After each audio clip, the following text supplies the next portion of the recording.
시작하도록 하겠습니다. 그 제목을 엘리사벳의 찬가라고 했는데요. 참 신기하죠? 우리가 이번 집회 3박 4일 집회하면서 마침내 드러난 몸을 보고 왔는데 오늘 본문이 하필이면 성도의 교제의 그 원형을 보여주는 그런 본문이 돼서 참 신기하다 하는 생각이 들었습니다. 그 제가 보기에 지금 그 한국 교회의 제일 그 심각한 문제는 살아있는 간증이 사라진 거죠. 그래가지고 목사의 일방적인 설교가 예배의 모든 중심이 돼서 예, 그 예배가 의식이 돼버렸고 살아있는 공동체의 교제가 되지 못한 것이 아주 심각한 문제라고 여겨집니다. 아마 올해 그 인도의 목회자 하나가 한국교회에서 초대해서 들어오게 됐대요. 이 양반을 한국교회에서 왜 초대했냐면 2005년도에 10년 전에 25명으로 교회를 시작을 해서 40만 명이 됐대요. 20년 만에.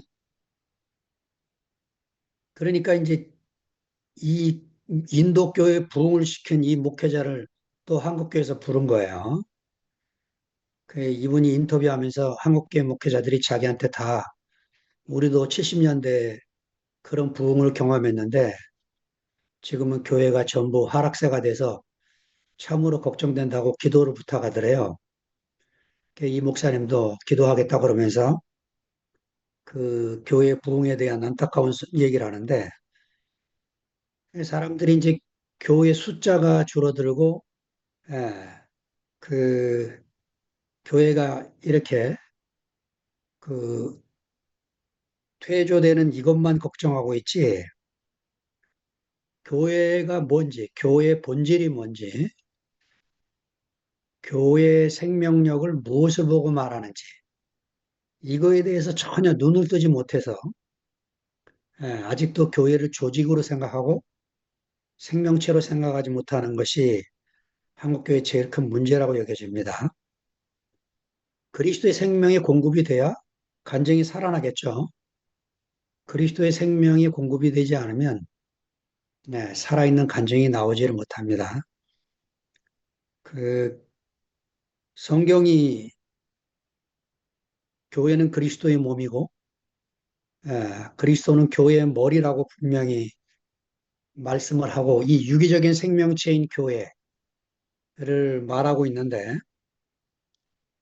이 성도의 교제가 살아나지 않으니까 예, 조직으로 운영되는 교회가 되게 된 거죠.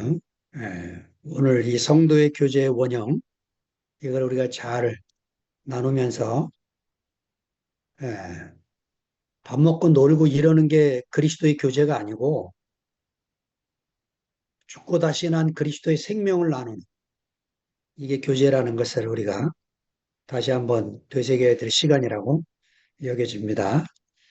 자, 누가복음 1장 39절 또 45절 짧은 구절인데 홍순희 자매님이 읽어주시겠습니다.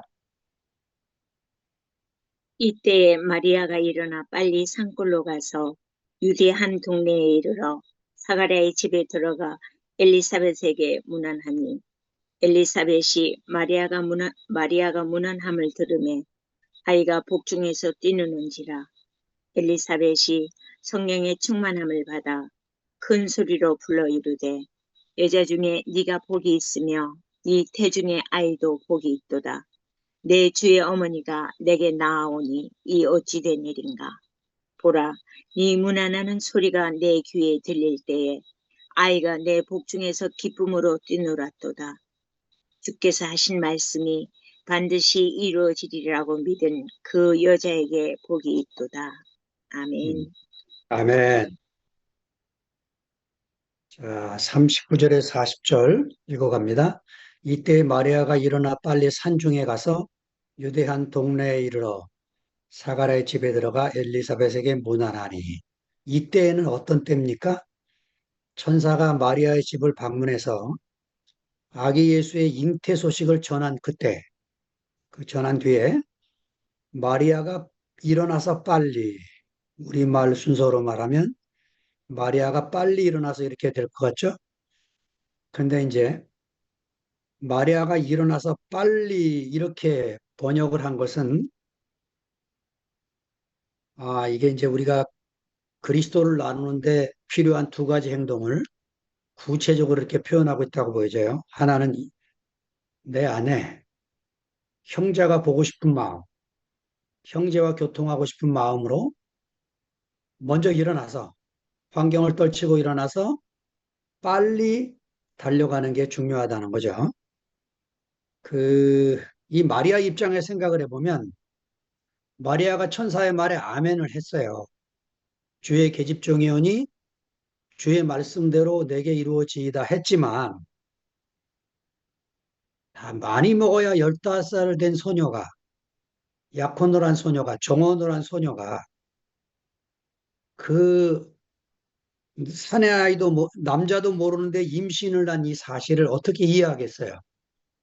그래서 어, 이 빨리라는 단어가 다른 말로 번역을 하면 마가복음 6장 25절에 급히라는 단어로도 번역이 돼 있어요.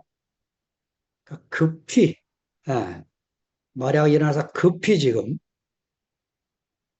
그 엘리사벳을 만나야 되겠다.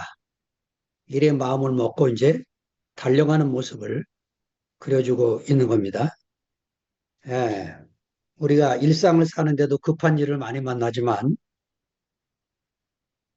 제일 급한 게 뭐냐? 성도의 교제입니다. 형제들과의 교통이 제일 급한 거예요. 그리스도를 나누는 것보다 급한 게 없습니다. 내가 생명의 공급을 받는 것보다 급한 게 없습니다. 음, 마리아처럼 이렇게 일어나서 급히 형제를 만나러 출발을 해야 되겠죠? 자, 산중에 가서 유대 한 동네에 이르러. 그러니까 사가랴의 집이 유대의 한 산중에 있었다는 거죠. 그러면 마리아는 어디 살았습니까? 갈릴리 나사렛. 제가 이 책을 참조해 보니까 대략 150km래요. 그 마리아가 살고 있는 갈릴리 나사렛에서 사가랴 제사장이 살고 있는 유대 산중 거리가 150km였다. 그 대구에서 부산까지가 자동차 도로로 대략 110km입니다.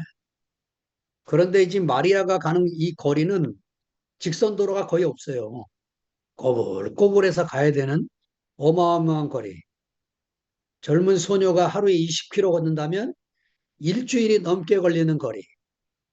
이 거리를 쉬지 않고 가면 일주일 넘게 걸리는 이 거리를 이제 가고 있는 이 모습을 그려주고 있는 거죠. 이번에도 집회에 참석해서 제 뵈니까 여기 참석하신 우리 김영순 누님이나 또 몸이 불편한데도 오신 강금순 누님이나 또 저기 부천에서 온 김복순 자매님이나 그 딸 진이 다 멀리에서 참 오셔서 감사한데 건다 그래도 교통편을 이용해서 오니까 올만하다 생각하지만 이 지금 마리아가 하는 거리는 150km 일주일이 넘도록 가야 되는 위험천만할 수 있는 그 거리를 지금 가고 있는 거죠. 예. 그 마리아의 마음이 뭐겠습니까? 예, 자기보다 먼저 그 하나님을 경험한 임신을 경험한 예, 임신할 수 없는데 임신을 경험한 이 엘리사벳의 이야기를 그 간증을 듣고 싶은 거죠. 거리가 무슨 문제냐 이거지 않습니까? 거리가 무슨 문제냐. 저도 이번에 집회 갔다가 제 인생에도 새로운 시작이 됐어요. 이상하게 하여튼 제 안에 지금 보니까 제가 교회가 이렇게 사태가 벌어지고 나서 제가 얼마나 소극적인 교회 생활을 했는지가 드러나더라고요. 새 마음이 오니까. 내가 굉장히 소극적으로 교회 생활했구나.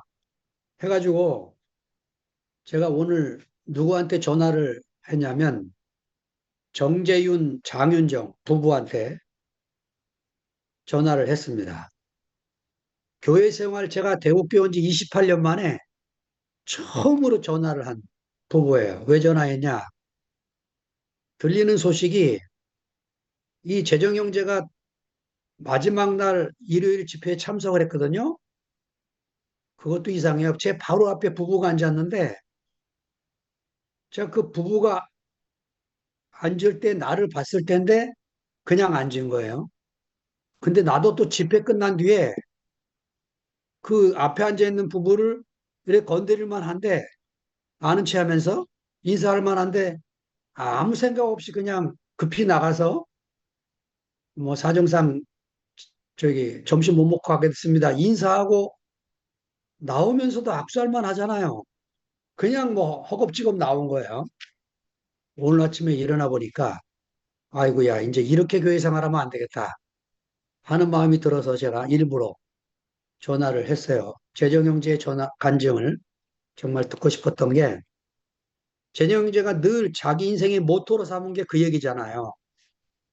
자기 결혼식 주례했던 그 목사님의 그 주례 말씀이 자기 인생의 모토가 됐다. 이 부부가 결혼하는 것은 둘이 잘 먹고 잘 살라고 결혼하는 게 아니고 하나님의 거처, 하나님의 집이 되기 위해서 결혼하는 겁니다. 이야, 하여튼 들으면 들을수록 제 안에도 새겨지는 말씀이죠. 우리 투표에만 해도 잘못하면 뭐 좋은 교회 만났으니까 이 땅에서 잘 살아야지 하는 생각을 하기 쉽잖아요.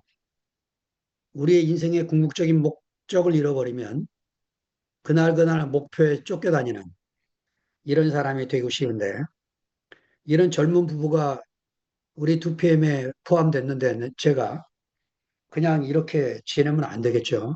예, 드디어 저도 정신이 차려진 모양이에요.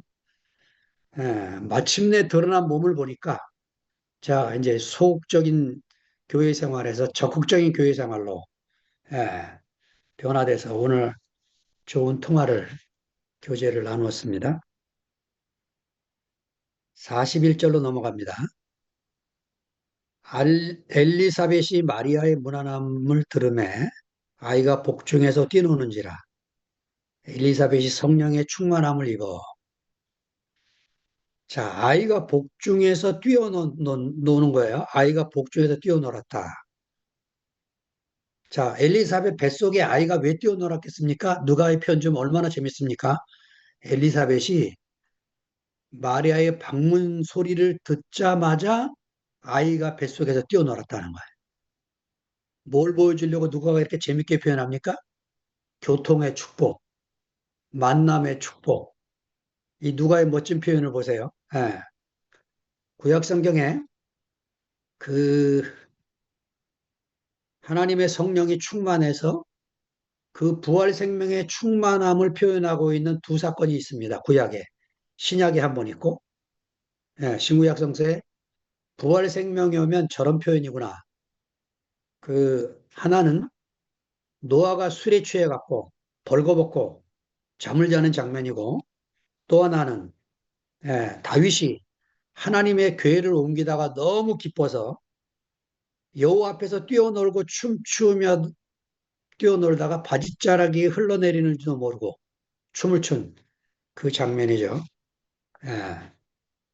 세 번째는 이제 신약 성경에 나오는데 그 예수님의 발에 옥합 향료를 깨뜨려서 쏟아붓는 머리칼로 주님 발을 씻기는 이 세 사건이 부활 생명의 놀라운 잔치의 표현인데 다윗의 이 사건을 보면요.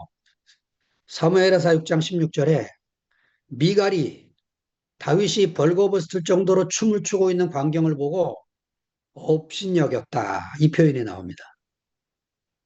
여러분, 이 교통의 축복, 만남의 축복, 이런 부활 생명의 축복을 업신여기면 미갈처럼 그 6장 마지막 절에 뭐라고 써 있냐면 미갈에게 자식이 없었다.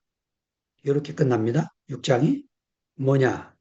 이 이 부활 생명의 축복을 그렇게 조롱하면 생명의 열매가 전혀 없는 그런 사람으로 살게 되어지는 거죠.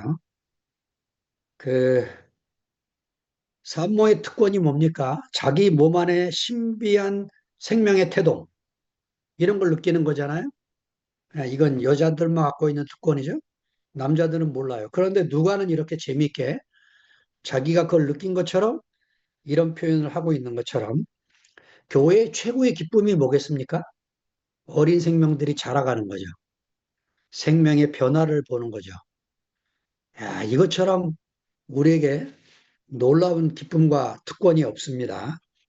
예, 요한 3서 3절 4절에 보면 이런 표현이 있어요. 거기 빼먹었는데 요한 3서 3절 4절 제가 읽습니다.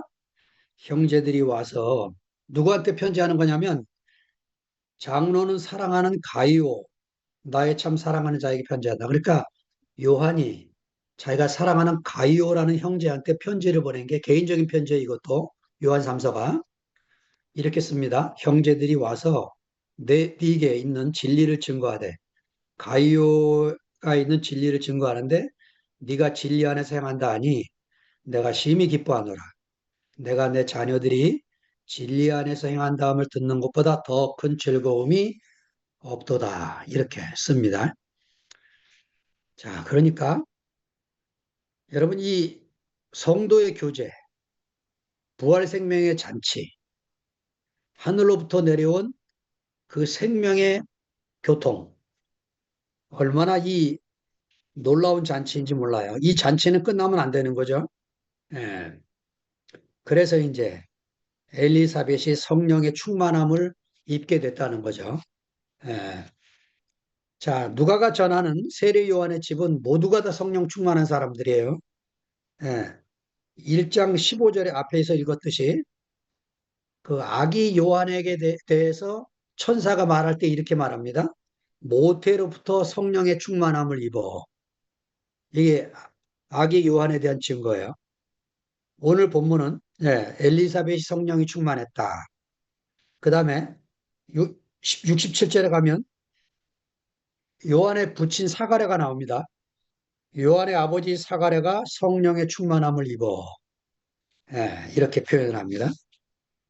우리가 이제 교회 안에서 이런 표현들이 이제 그 어색하게 느껴지지 않고 우리가 누가복음 읽어가면서 계속 이런 표현들이 아주 자연스럽고 그것이 세상에서는 무슨 말인지 몰라도 교회 안에서 이렇게 아주 자연스럽게 나눠지는 그래서 세상에서 그게 무슨 표현이냐고 질문하게 만드는 어? 성령이 충만하다는 게 무슨 말입니까? 이렇게 질문해서 우리가 이 아기 요한부터 엘리사벳과 사가랴 또 뒤에 나오는 예수의 충만까지 이런 것들을 우리가 그 충만하다는 것이 말의 의미가 무엇인지 이것을 설명해 줄 필요가 있게 되겠죠. 자, 이렇게 엘리사벳과 마리아가 만나서 이렇게 하나 돼서 성도의 교제를 하는 것은 이건 사람이 만들 수 있는 일이 아닙니다. 이 성령이 하시는 일이지. 예. 에베소 4장 3절에 보면 여러분들이 에베소서 말씀을 들으셨죠? 평안에 매는 줄로 성령이 하나 되게 하신 것을 힘써 지키라. 자, 성령이 하나 되게 하시는 것을 우리가 어떻게 느낍니까? 성령이 하나 되게 하신 것은 느껴지지가 않아요. 우리가 성령이 하나 되게 하신 것을 느끼게 되는 것은 평안입니다. 그 평화, 너와 나 사이에 있는 이 평화, 둘이 한 마음이라는 느낌으로 오는 이 평화. 그러니까 감옥의 바울이 에베소 형제들에게 그렇게 쓴 거예요. 서로 용납하고 평안에 매는 줄로 성령이 하나 되게 하신 것을 힘써지켜라. 그러니까 하나 되게 한 것은 성령이 하신 거예요. 그것의 표징으로 우리가 평안을 느끼게 되는 거고 너와 나 사이에 막힘이 없구나. 오해가 없구나. 언어를 달리 써도 무슨 말인지 마음으로 느끼겠구나. 이거죠. 예. 그거를 우리가 해야 될 일이 하나 있어요. 뭐냐? 힘써 지키라는 거예요. 그러니까 하나됨을 우리가 만들 수도 없고 하나됨의 평안을 우리가 만들어낼 수도 없지만 우리가 그 평안함을 느끼고 우리가 하나됨의 이 자리를 예, 힘써 지키는 것은 사탄이 뭘 합니까? 이 하나됨을 깨뜨리기 위해서 오해를 불러일으키고 이간질을 시키고 이렇게 하는 거죠. 우리가 이런 거에 속으면 안 됩니다. 이 사탄의 이간질은 부부 사이도 왔다 갔다 하고 형제 사이도 왔다 갔다 해요. 그래서 이제 이간질을 합니다. 이런 것에 우리가 사생결단으로 싸우면 안 돼요. 예. 티키타카하다 관두고 오늘 우리 집회 현장에서 봤던 것처럼 그 다음 날은 또 다 나와서 감사 찬양하고 그런 아름다운 모습으로 마무리를 지어야 되는 거죠. 예, 세상에서는 이 하나됨의 모습을 볼 수가 없어요. 예, 그 이재명 대통령이 그런 얘기 하더라고. 자기가 그 변호사로 봉사하는 일에 갔는데 부모 자식 간에도 돈이 개입되니까 무시무시하게 싸운다는 거죠. 부모와 자식이. 그러니까 하나 되게 하는 것은 성령이 하시는 겁니다. 이걸 우리가 절대로 깨뜨리지 못하도록 온몸을 다해서 막아야 되는 거죠.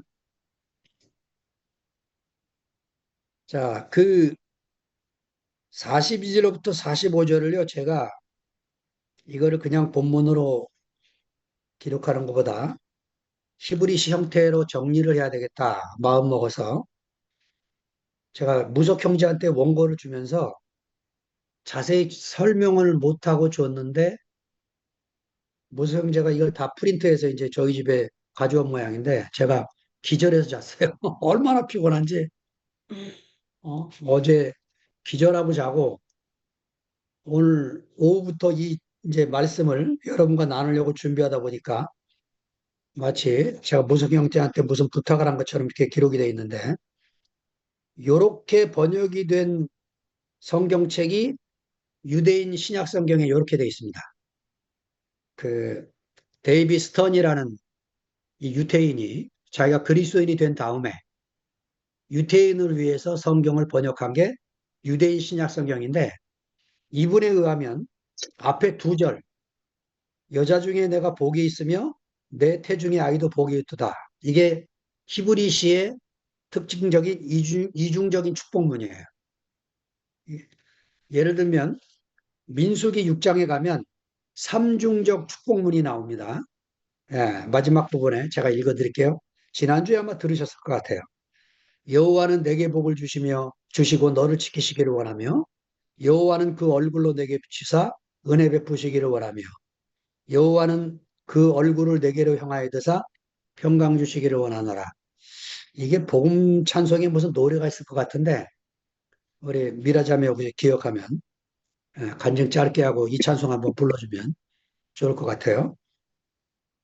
요렇게 이제 히브리시의 내용은 같은데 언어를 조금씩 바꾸면서 노래를 부르듯이 음률에 맞춰서 이렇게 짓는 시가 히브리시 형태입니다.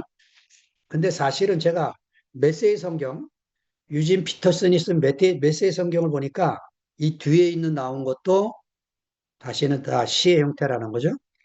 그러니까 이렇게 돼 있어요. 그 여자 중에 내가 복이 있으며 내 태중의 아이도 복이 있도다. 내 주의 모친이 내게 나오니 여기 끊고 이 어찌 된 일인고 이렇게 네 개 연이 한 문단으로 돼 있어요. 그리고 한 칸 건너뛰어서 다음에 또 네 문단이 나옵니다. 보라 내 문안하는 소리가 내 귀에 들렸을 때 끊고 아이가 내 복 중에서 기쁨으로 뛰놀았도다. 믿은 여자에게 복이 있도다 끊고 주께서 그에게 하신 말씀이 반드시 이루리라. 이렇게 앞에 사연, 뒤에 사연 두 문단으로 되어 있는 아름다운 히브리 시 형태로 되어 있는 겁니다. 요거를 이제 우리, 우리 성경에는 그냥 문단 속에 집어넣었죠. 시 형태로 안 바꾸고. 자, 이제 이게 사실은요, 노래.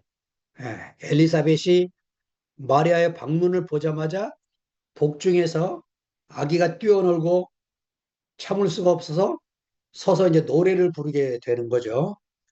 여자 중에 내가 복이 있으며 내 태중의 아이도 복이 있구나. 이렇게 이제 노래를 부르면서 예, 내 주의 모친이 내게 나오니 이 어찌 된 일인고 이렇게 노래를 부르는 겁니다. 우리 형제들을 만나서 찬양하듯이 자 여자 중에 내가 복이 있다. 지금 이중정 축복문뿐만 아니고 제일 뒤에 가면 믿은 여자에게 복이 있다. 세 번이나 이렇게 반복을 하죠. 자, 여자 중에 가장 복 있는 여인이 이 마리아라는 거예요.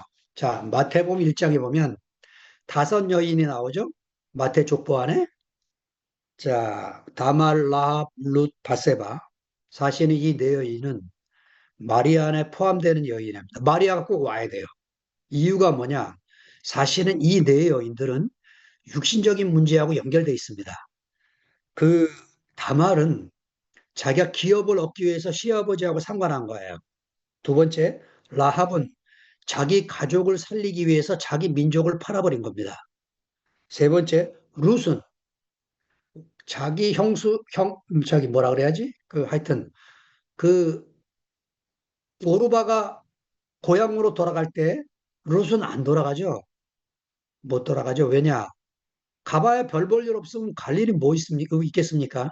예. 그래서 그냥 어머니를 따라 살겠다고 결심을 한 거죠. 그런데 이 네 번째 여인, 이 이름도 없이 나오는 우리아의 아내, 이 여인은 사실은 임금이 부르는데 안 가면 죽는 거죠. 그러니까 이 바세바도 살기 위해서 간 겁니다. 자기가 살기 위해서.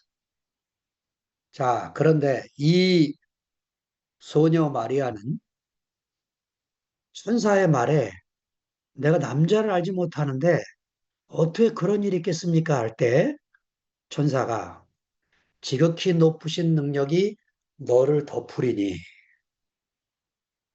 이해가 되겠습니까? 이 소녀가 그, 그 말을 다 듣고 마리아 입에서 나온 말이 뭐냐? 당신의 말을 들으니까 내가 믿음이 생깁니다. 이게 아니에요.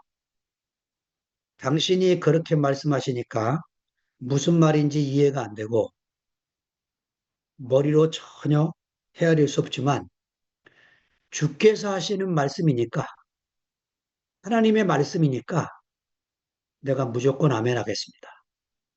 이 복종의 태도 이게 앞에 있는 내 여인들을 다 살리는 네, 정말 깨끗하고 순전한 예, 하나님이 원하시는 것은 순종이라고 그랬죠.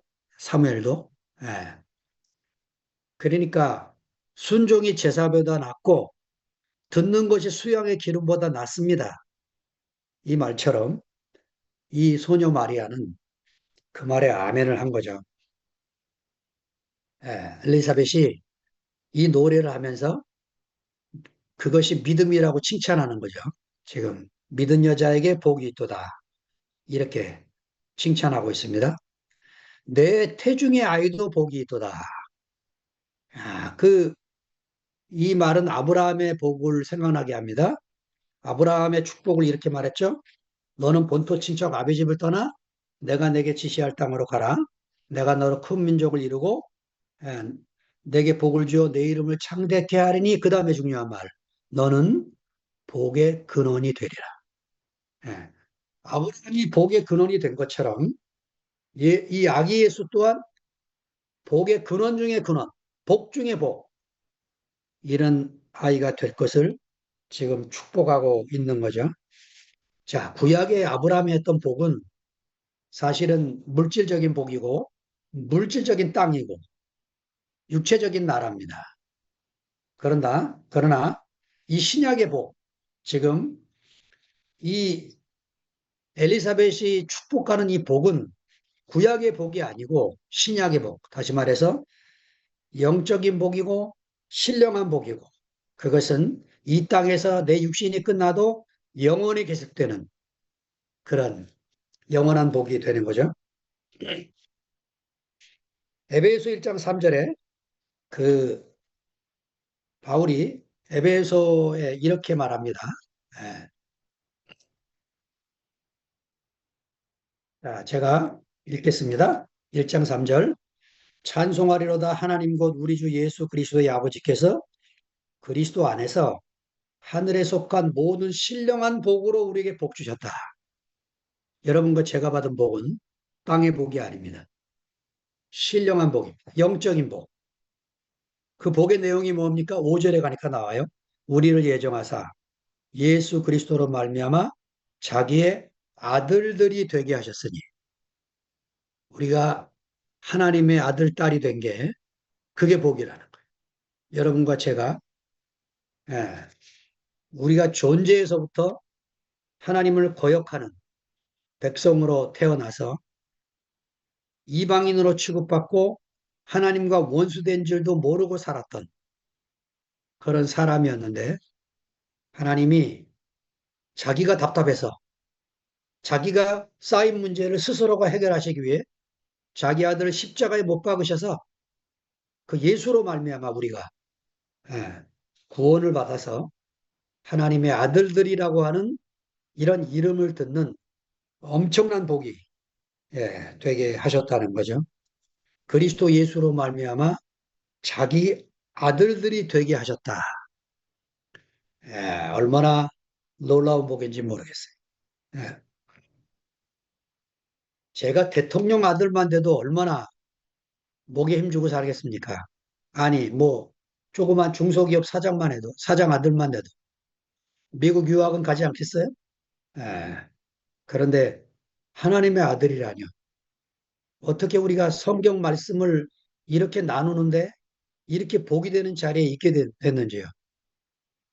얼마나 복 중의 복을 우리가 누리게 됐고, 어찌하든지 우리가 이 누린 복을 우리의 자녀들과 우리의 친구들과 우리의 직장에서 내게 속한 모든 사람들이 이 복을 누리기를 간절히 바라는 마음으로 살게 되는 거죠. 이 복 때문에. 자, 그러면서 엘리사벳이 주의 모친이 내게 오니 성도의 원형이 이제 성도의 교제의 원형이 드러납니다. 자, 감당할 수 없는 은혜를 입은 마리아가 150km나 되는 엄청난 거리를 일주일이 넘어서 달려왔습니다. 야, 그 위험을 무릅쓰고 달려온 그 모습을 보고 엘리사벳이 예, 더 이상 육체적인 관계로 이모나 뭐 또 한참 어린 동생이나 이런 관계로 부르지 않고 주의 모친이라고 부르는 거죠. 내 주의 모친이, 내 주의 모친께서 내게 오시니. 이야, 그냥 얼마나 놀라운 일인지 모르겠어요. 저희 어머님이 이제 제가 신학교 가는 바람에 교회를 나오셨어요. 근데 저희 어머님이 저를 이제 전에 용성아 뭐 이렇게 불렀잖아요. 아마 교회에서 어느 집사님이 코치를 했나 봐. 신학교 간 아들한테 용성아가 뭐냐고. 어? 전도사님, 목사님으로 부르라고. 그다음부터 어머님이 저한테 깍듯이 이제 전도사님, 목사님으로 부르는 거예요. 아이고, 얼마나 부담스러웠는지. 자, 우리가 이 생명의 관계가 교회인 걸 모르니까 조직이 교회인 줄 아니까 전부 그렇게 부르는 거예요. 예. 그게 아주 정상적이고 자연스러운 건 줄 알고. 장로님, 집사님, 권사님, 이게 교회인 줄 알고 그렇게 부르는 거죠. 여러분, 그 시편 133편 다 알고 있죠? 예, 이게 교회입니다. 133편. 형제가 연합하여 동거함이 어찌 그리 선하고 아름다운고 머리에 있는 보배로운 기름이 수염 곧 아론의 수염에 흘러서 그 옷깃까지 내림 같고 헐몬의 이슬이 시온의 산들의 내림 같도다. 거기서 여호와께서 복을 명하셨나니 곧 영생이로다. 그 영생은 영원히 사는 게 영생이 아니에요. 형제들과 함께 사는 것. 예, 이게 바로 성경이 말하는 네, 올람, 네, 그런 영생이라는 겁니다. 그, 자, 마지막에 이제 아이가 복중에서 뛰어놀았다. 예, 이렇게 이제 쓰고 있는데, 자, 이거 보세요. 지금 외적으로는 만난 게 엘리사벳과 마리아가 만난 거예요. 근데 누가가 지금 뭘 그려주느냐? 뱃속의 아이도 만났다 이거예요. 아기 요한과 아기 예수가 만나니까 복중의 요한이 기뻐서 뛰어놀았다 이겁니다. 이야, 누가의 표현 신기하지 않습니까? 예. 그 누가가 지금 뭘 그려주려고 하는 거예요? 성도의 교제의 영광스러운 모습을 그려주려고 하는 거죠. 그러니까 이 만남, 이 생명은 하늘로부터 온 것이기 때문에 생명과 생명의 만남이고 생명과 생명의 화답이고 예, 바로 이런 교통이 우리를 그리스도의 몸으로 건축하게 하는 거죠. 예, 얼마나 즐겁습니까? 얼마나 놀랍습니까? 에베소 2장 22절에 이렇게 써 있어요. 너희도 성령 안에서 하나님의 거하실 처소가 되기 위하여 함께 지어져 가느니라. 왜 에베소에는 이런 내용이 많이 나오는가? 골로새서는 교회의 머리이신 그리스도를 초점해서 썼고 에베소서는 머리이신 그리스도에게 붙어 있는 몸, 교회에 초점을 맞춰서 쓰고 있기 때문에 이렇게 교회에 대한 얘기가 많이 나옵니다. 자, 주께서 그에게 하신 말씀이 반드시 이루리라. 이 마지막 절. 그 엘리사벳은 자기가 제사장이 아내고 나이도 많고 그렇지만 그 순전한 마음으로 자기를 찾아온 이 마리아에게 사람이 할 수 있는 최고의 축복, 예, 그것을 선언하고 있는 거죠. 주님께서 마리아에게 하신 그 말씀이 반드시 이루어질 것입니다. 구약의 모든 예언은 이것으로 끝납니다. 예언자들이 하셨던 말이 뭡니까? 하나님 말씀이 반드시 이루어지리라. 여호와께서 말씀하시기를 답답하니까 뒷부분에 소선지자로 가면 이렇게 갑니다.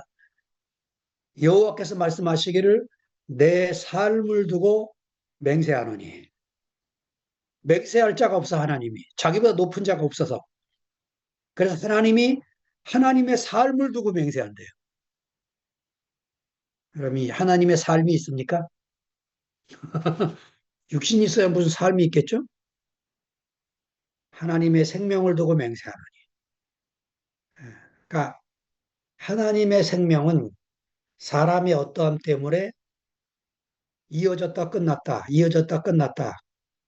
언약이 약속이 성취했다가 망가졌다 이러는 게 아니고 반드시 이루어진다는 거죠. 예, 저는 이번 집회기간에 정말 반드시 이루어지는 걸 봤어요. 야, 그 목회했던 제가 목회를 접고 오게 된 그 결정적인 자리는 제가 두 교회를 섬기면서 군인교회까지 교회를 섬기면서 한 번도 못 봤던 장면을 대구교회에서 본 거예요. 몸이 이루어진 교회. 바울이 말했고 워치마니가 발견해서 영광스러운 교회라는 책으로 전해주었고 이번에 마침내 드러나는 몸도 상도 형제가 소개해 줬는데 2016년 한 10년 가까이 된 그런 책인데 다행히 23년도에 번역을 해줬어요. 그래서 우리 손에 읽혀지게 된 겁니다. 예, 정말 때에 맞춰서 하나님이 그 우리에게 이번 집회를 통해서 사라진 그 모습, 우리 눈에 보이지 않지만 하나님이 열심히 하나님의 삶을 걸고 우리에게 주셨던 그거를 다시 회복시키겠다고 작정을 하시고 이런 표현을 허락을 해 주신 게, 아이고, 지금도 제 가슴이요. 뭐에 감전이 된 것처럼 가라앉질 않고 있어요. 어, 제가 28년 전에 그때 그 모습으로 돌아간 느낌이에요. 자, 이제 다시는 제가 소극적인 교회 생활하지 않을 겁니다. 적극적으로 제가 교회 생활할 거예요. 예, 사탄이 이 교회를 허물려고, 목사님이 세운 교회 같으면 목사님이 허물었겠죠. 그러나 목사님은 하나님의 도구였어요. 하나님이 목사님을 통해서 그 인격을 통해서 이 교회를 허락하신 거죠. 그리고 목사님 자신이 또 허문 줄 알았어요. 그게 아니죠. 하나님이 다시 그 감추어진 교회를 또 드러나게 하셨습니다. 얼마나 이 놀라운지요. 자, 이 마리아와 그 엘리사벳이 만났을 때 이 두 여인이 임신을 해서 만났다면 육신적인 어떠함이 나타나지 않겠어요? 신약에는 그런 모습을 보이지 않습니다. 구약에 가면 솔로몬의 재판에 당장 보죠. 두 애 엄마가 한 엄마가 자기 애를 깔아 죽였고 그 옆에 있는 애를 자기 애라고 재판정까지 와서 얘기를 할 때 솔로몬의 재판에 무엇으로 결판을 냈습니까? 그 아이를 반토막을 내라 했을 때 진짜 엄마는 차라리 소유를 포기하고 아이가 살기를 바라는 이게 생명 아닙니까? 예. 생명의 관점에서 우리가 모든 것을 보고 모든 것을 관계하고 그렇죠? 살리는 영으로 우리가 산다면 그 성령이 우리에게 오셨다는 말이 뭡니까? 그 살리는 영이 우리에게 왔기 때문에 우리가 어떤 말을 해도 다 살리는 말을 하는 사람. 이 사람으로 우리가 혹시 실수해서 죽이는 말을 했다면 얼른 아이고 미안하다. 아이고 내가 말을 잘못했네. 너한테 그렇게 말하는 게 아닌데 이렇게 금방 회수할 수 있는 이런 영이 우리 안에 있어야 성령의 통제를 받고 살아가는 사람이 되는 거겠죠? 자, 여러분 세상이 어두운 것은 사람들이 갈수록 점점 악해서가 아닙니다. 교회가 빛이 안 되기 때문에 더 악해지는 거죠. 예. 어두움은 실제가 있는 게 아니에요. 빛의 부재입니다. 당연히. 빛만 있으면 어두움은 사라지는 거예요. 그게 뭐 실제가 있는 게 아닙니다. 사람들이 악하게 행동하는 것은 뭐가 있어서 그런 게 아니에요. 빛이 안 보이니까 다 그렇게 사는 거죠. 빛이 안 보이니까. 예. 자, 우리의 교통이 왜 더 활발해져야 됩니까? 예. 우리가 더 왜 깊이 사랑해야 됩니까? 우리가 예. 그 좁쌀만한 뭐 은혜라도 하나 발견하면 얼른 핸드폰을 들고 통화할 사람을 찾아야 되는 이유가 뭡니까? 예. 바로 이것입니다. 어두움을 거치고 하나님의 행하심이 확실하게 드러나도록. 예. 그래서 우리가 그것을 언제든지 누려줄 수 있도록 우리가 그 길로 가시기 위해서 예. 마침내 드러난 이 몸을 우리가 본 이상 우리가 선포해야 될 내용이 바로 이것인 것이 드러나게 됐습니다. 제가 그 마지막 그 유튜브에서 본 얘기 하나를 말씀드리면 스웨덴에 말메라는 마을이 있는데 그 말메에서 현대 중공으로 뭘 옮긴 골리앗 크레인이 있어요. 그 골리앗 크레인을 한국으로 가져오는 바람에 스웨덴에서 그 마을을 말메 눈물이라는 이름을 붙였어요. 왜냐하면 스웨덴 조선업이 완전히 망해서 그 골리앗 크레인을 팔려고 하는데 아무도 안 사가는 거예요. 1달러 붙였는데도 안 사가요. 1달러. 현대중공업이 사왔습니다. 그거 옮겨서 다시 재설치하는데 제가 듣기에 250억이 들었대나? 어마어마한 돈이 들었대요. 근데 왜 필요했냐? 주문량이 밀려오는데 배를 만들려면 도크가 있어야 되잖아요. 근데 말매의 눈물, 골리앗 크레인을 만든 뒤부터 육상에서 배를 건조하는 겁니다. 육상에서. 얼마든지 육상에서 건조하는 거예요, 배를. 예. 도구를 다시 지을 필요도 없이. 그래서 이제 우리나라 조선업을 따라올 나라가 전 세계에 없는 그런 대단한 국가가 돼서 이번에도 그 트럼프하고 우리가 세금 문제 때문에 그 협상하러 갔을 때 예, 우리의 이익을 포기하지 않으면서 협상을 하고 왔다고 좀 박수를 받고 있습니다. 제가 왜 이 얘기를 왜 하냐면 여러분 우리가 지금 나누고 있는 이런 교제는 이거 하나님이 초대교회 때 주셨는데 교회가 그 조직화되면서 이게 사라져버린 거예요.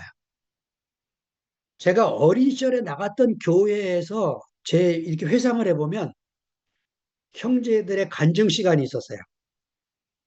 그런데 어느 때부터 그 간증을 더 이상 안 세우게 됐습니다. 이유가 뭐냐? 말한 대로 못 산다는 거죠. 그러니까 그, 뭘 오해했냐면 그 생명을 행위로 보는 거예요. 행위로.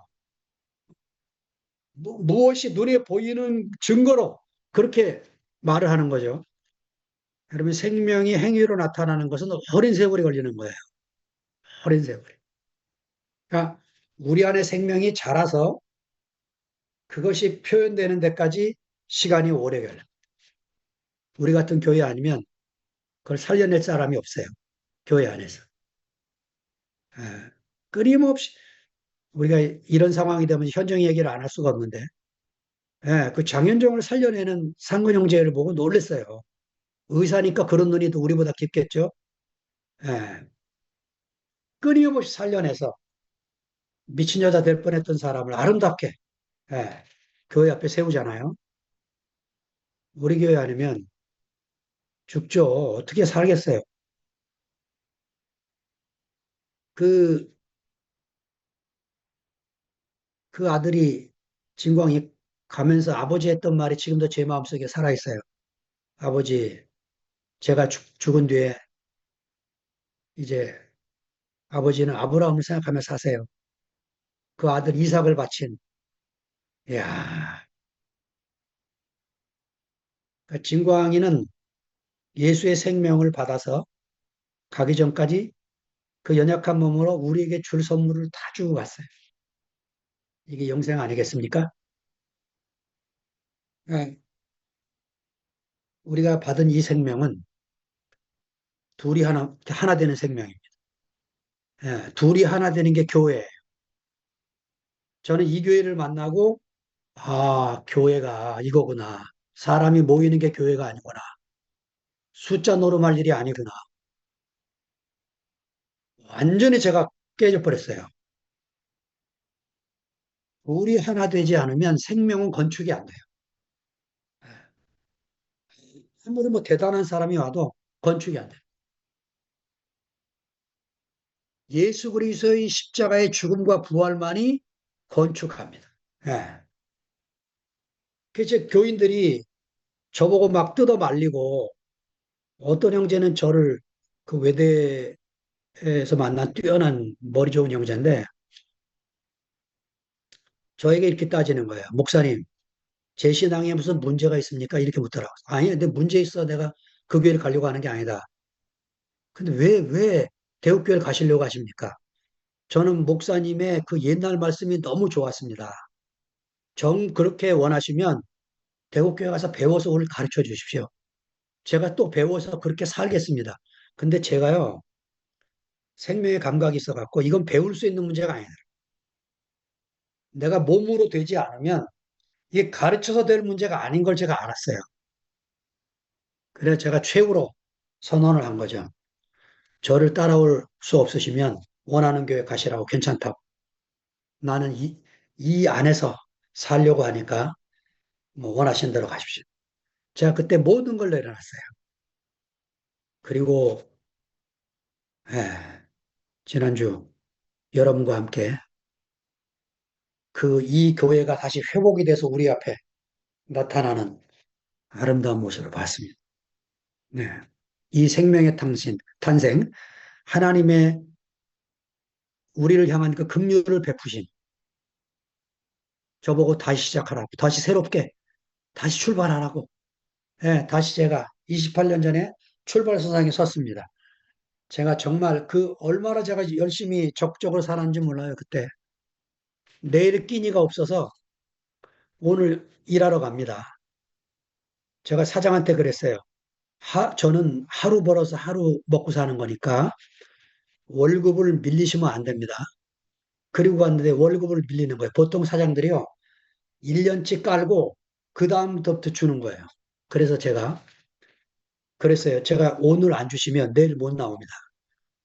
그랬더니 한 달치를 주더라고. 제가 한 달 동안 정말 내 회사처럼 성실했거든요. 그래서 이제 한 달치 받고 그 다음 한 일주일쯤 했나? 제가 이 회사 보니까 그 안 되겠어요. 그래서 그만 다니겠다고 사장한테 그랬더니 되게 서운해 하더라고. 이제 2달 만에 그만두게 됐는데 여러분 2달 다니고 회사에서 환송해 주는 거 봤어요? 직원들이 저를 환송해 주더라고. 환송회를 만들어서. 참네. 그러면서 저한테 축복해 주는 말이 이거예요. 아이고, 장 사장님, 어디 가서든지 그렇게 사시면 성공하실 겁니다. 이러더라고. 그러니까 그 정말 내일이 있는지 없을지 모르는 그 삶에 살았지만 아무 두렵지가 않았어요. 정말. 예. 내가 몸이 건축된 교회를 봤다는 것. 전 성경 거짓말을 못 치니까 바울 서신 읽으면서 그렇게까지 생각했어요. 하도 못 만나니까 이거 바울이 이 몸으로 이루어진 교회를 향하여 가자 이 소리를 하는 모양이다. 제가 도저히 그런 교회를 찾았는데 없는 거예요. 아무리 가도. 예. 저 거편까지 달려가고 없는 거예요. 어디 좋은 교회 있다 그러면 사이즈만 다르지 똑같아요. 근데 대구에 하나님이 이렇게 숨겨놓은 거예요. 제가 미치고 팔짝 뛰지 않겠습니까? 그 다음부터는 제정신이 아닌 거로 살았어요. 지금 돌이켜보면. 어? 에이, 예, 정말 하나님이 저를 불쌍히 여겨서 제 눈을 열어서 다시 보게 해주셔서 여러분과 함께 다시 또 한 건축 안으로 들어가게 해서 정말 감사드립니다. 예, 그래서 저와 함께 다시 이 영광스러운 교회를 또 우리 주변에 예, 우리가 이걸 누룩이 돼서 퍼뜨리고 이 생명을 나누어서 예, 하나님이 쉬지 않고 일하고 계심을 우리가 증거하는 교회가 되면 좋겠습니다. 감사합니다. 주님을 찬양합니다. 네.